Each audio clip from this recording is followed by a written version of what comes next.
Alright, you guys, let's make this quick. I want to go to bed.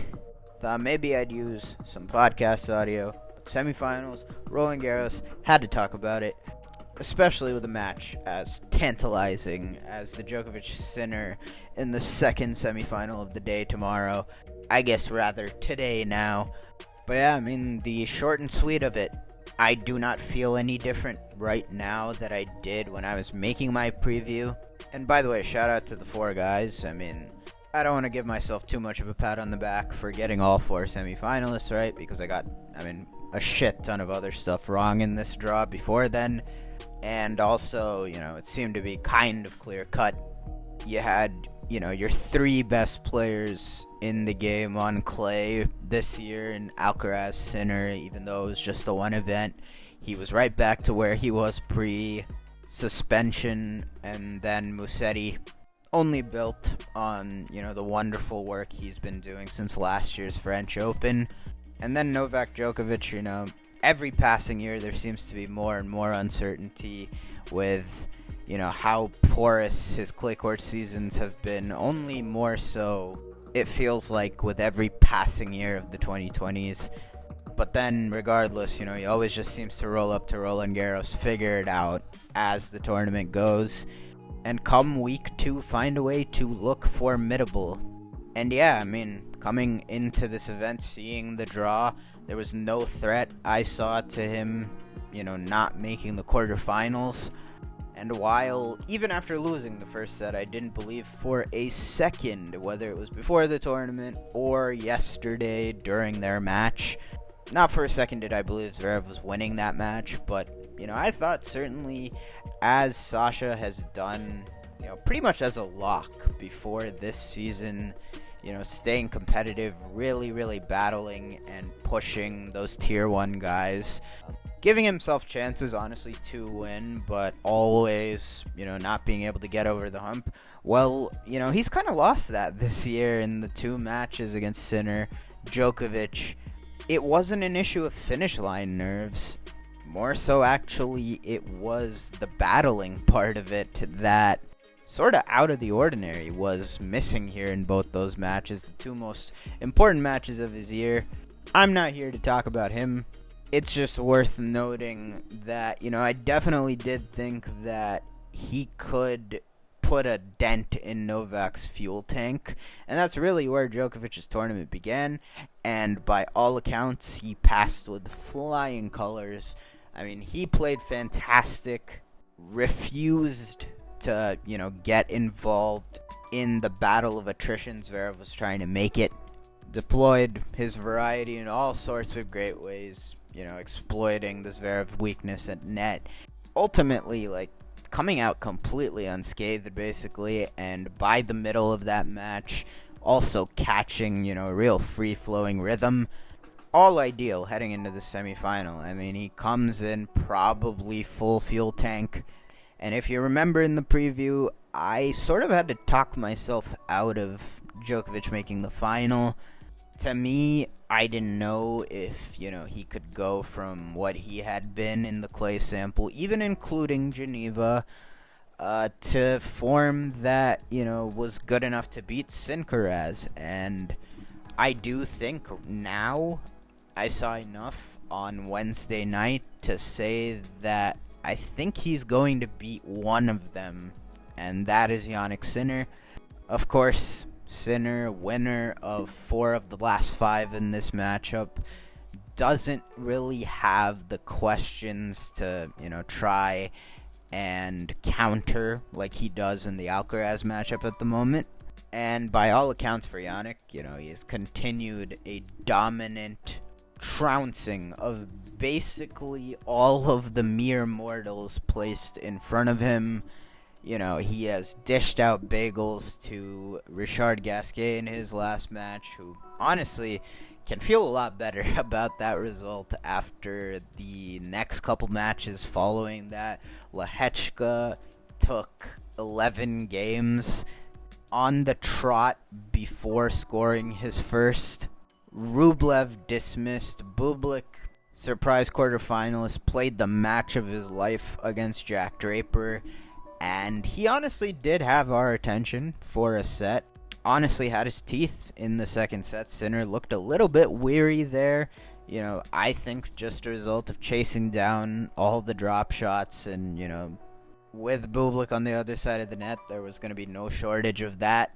But once he got out of the second, order quickly restored in the third, another bagel dropped. And I'll say this about Jannik, and that, we sort of are taking it for granted just because how often he's been doing this. Because, regardless of surface, he's basically been not only beating everyone that's not a superhuman, but demolishing everybody.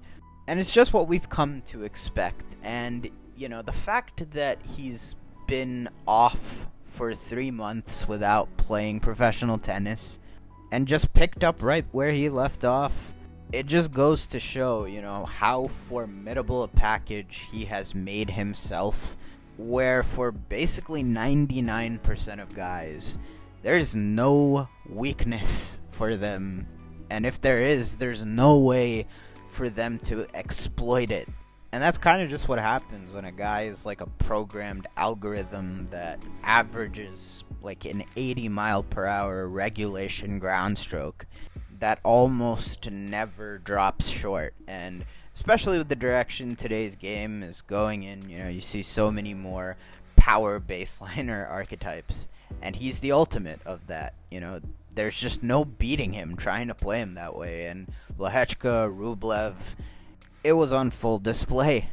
But in the confines of this upcoming matchup, I think between Djokovic's Australian Open and Roland Garros quarterfinal performances, it's been reestablished that, when he wants to, this guy can still be a superhuman.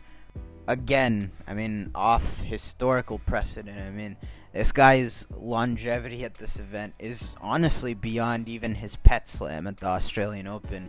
He has been quarterfinalist or better all but 1 year since 2006 here. He has only really flopped in 2009, 2010, 2017, 2018 at this event. In the 2020s, he has only lost to Rafa Nadal at Roland Garros, and including the Olympics as well. And just talking X's and O's, clay masks the decline in the Djokovic movement better than any surface at this point, and I believe he's become a worse returner. You've seen it against the big servers of late. Even the Geneva final, Hurkacz had a tremendous serving day, which is, becoming easier to do against Novak. I think the reflexes have tapered off a little bit, but again, it's clay. Everything slows down. Both Sinner and Alcaraz's big blows, he is best equipped to absorb that on this surface at this point in his career. Even if on grass and slicker hard courts, he's able to impose himself more easily. The serve is even more of a factor in his corner on those surfaces. That's sort of the give and take breakdown. And all the while, Novak's ball striking has remained intact, among the best in the world. As you saw against Zverev, he has the variety to not get caught up in just trying to outduel Sinner from the baseline. I think it's become very clear-cut. Nobody's doing that on the current tour. And yeah, now he is in the semifinals of a Grand Slam where, not having spent that much time in court, being efficient throughout the early stages of the tournament, and even in the quarterfinal, you just know Novak Djokovic is going to empty the bucket, put his best foot forward in these business stages of a slam. And like I said, I would still take a peak Djokovic on clay to a peak Sinner on clay. And I could be totally wrong, Typically, when you're talking sports, you want to try and get out in front of something. Be there early to the party. But, with Sinner on clay, I just want to see it first. Because, to be honest, I think he's the most gettable on clay. Obviously, he is among the elite on this surface right now, but he can't rob you of time as much on this surface. I don't really know what you would call Sinner's best win on clay to this point. It might be Umag, the final against Alcaraz in 2022. In that sense, bulldozing these guys, which he also did last year in the lead up to the semi with Alcaraz, that doesn't move me in that sense that, I've seen it from Sinner on clay. Now, after the match, I could be proven totally wrong that, what we've seen in the run-up to this match is reflective of where he's at, and he is indeed in this imperious form. But the way I see it is, he's played a lot of guys that stylistically are just a good matchup for him, and I'm not trying to sound like I'm too down on Jannik Sinner on clay. I'm not. It's really just among these 1%er of 1%ers that, I'm kind of nitpicking. But him, of course, just being naturally the best all-around ground stroker on tour, it innately makes him super formidable on a clay court. There's no question about it. Could argue the first time he really popped for, the mainstream audiences was Roland Garros in 2020.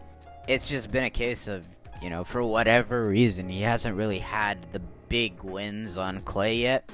Even grass, at least he won Hala, played Djokovic tough a couple years in a row before he was this guy. And I don't know, it just seems to me there's less scalps for him on a clay court to this point. But hey, when you have a leg up in such a key facet of clay court tennis, where you have baseline superiority against basically everybody when it comes to trading ground strokes, especially in a match here we know is going to be played at night, maybe easier power to hit through those slower night conditions than for Novak could end up making a big difference. With him on clay, I think there's the matter of the fact that you're going to get back more balls than otherwise possible on the other surfaces. And in doing so, it is possible to get him into territory that we're not totally sure about. Because, again, Sinner's been blowing out most people to the point where, the physicality endurance aspect isn't tested all that often. Last we saw him in 5 sets was, during French and Wimbledon last year. I'll give him the benefit of the doubt. He did look jaded down the stretch, but also, he did have his physical problems coming in to both of those matches and tournaments. But the fact is, in the limited sample size we have, even with him as this transformed player, even for a 38-year-old Novak Djokovic, as wild as it may sound, the path to victory here is probably going to entail having to stay out and drag it out as long as you can. And you have the best shot of doing that on this surface. The track record for Sinner matches over 4 hours. The 5th set record, it's not been great. It hasn't been tested. We haven't really gotten to see if that part of the game has, evolved at the same rate as his actual tennis game. That, of course, remains to be seen. All in all, though, super excited about this match. Either outcome would not surprise me, but it has definitely surprised me. I feel like the conversation around this match is really just underrating Djokovic on clay. Betting lines have him as a pretty sizable favorite, Jannik, and, the discourse, at least on TNT, everybody seems to almost feel like Djokovic is drawing dead, and I just don't see it that way. I see this match as damn near a coin flip. Obviously, you gotta give the edge, I understand, to the world number one, who is looking dominant. And I would absolutely pick him if this match was on a hard court. But I really do think Novak has set himself up here to give everything he's got in this match. And I do understand, he's going to be the one that has to counter here, given the reversal in this head-to-head recently. I mean, clearly, Jannik is comfortable playing Novak. That kind of stretch just doesn't really happen against him very often at all, winning 4 out of 5. And I'd have an idea, again, like deploying a lot of his variety the way he did against Zverev, spinning his web tactically, one way or the other, finding a way to eliminate as many cheap points and get to Sinner's legs, which I think, there's just more ways available for him to do that on this surface, on this court, than there have been in their hard court meetings, over the Sinner dominant stretch in this head-to-head. Been another tournament of just being, awestruck at how still at 38 years old, Djokovic still demands such a top shelf level to beat him in best of 5. It's actual craziness. I mean, that guy has too much dog in him, honestly. And I understand at 38 years old, at some point, the fact that you're 38 years old is going to count for something. And spoiler alert, I think being 38 and it being best of 5 on clay would burn him if he is to see another match, and I'm predicting he will. I'm going Djokovic over Sinner in 5.